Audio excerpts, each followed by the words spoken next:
ইরানে আবারও হামলার হুমকি দিলেন ট্রাম্প। ইরান যদি পারমাণবিক সমৃদ্ধকরণ কর্মসূচি পুনরায় শুরু করার চেষ্টা করে তাহলে দেশটিতে আবারও হামলা চালানো হবে বলে হুঁশিয়ারি দিয়েছেন মার্কিন প্রেসিডেন্ট ডোনাল্ড ট্রাম্প। একজন সাংবাদিক তাকে জিজ্ঞাসা করলেন যে যদি তেহরান তার ইউরেনিয়াম সমৃদ্ধকরণ স্থাপনা পুনর্নির্মাণ করে তবে আমেরিকা কি আবারও আক্রমণ চালাবে কি না। জবাবে ট্রাম্প বলেন, অবশ্যই।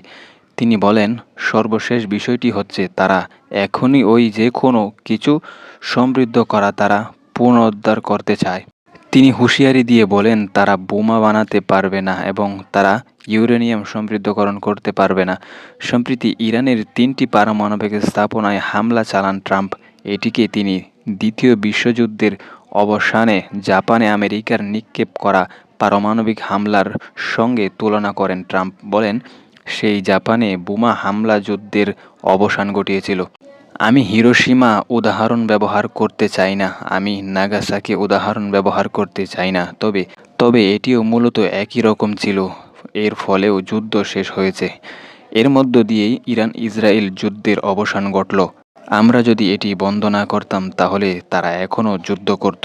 আমি মনে করি আমাদের ইরানের সঙ্গে কিছুটা হলেও সম্পর্ক থাকবে, যোগ করে মার্কিন প্রেসিডেন্ট ট্রাম্প বলেন, ইসরায়েল ও ইরানের যুদ্ধবিরতি ছিল অত্যন্ত সমানুপাতিক একটি সম্মিতির ভিত্তিতে। তারা উভয়েই বলছিল যথেষ্ট হয়েছে।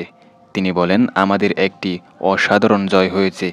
এটি একটি অসাধারণ হামলা ছিল। ট্রাম্প বলেন, ইসরায়েলে খুব কঠিন হামলা হয়েছে।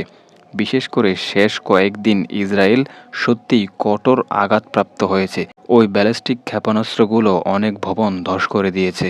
নিত্য নতুন নিউজ আপডেটগুলো পেতে অবশ্যই চ্যানেলটিকে সাবস্ক্রাইব করে পাশেই থাকবেন।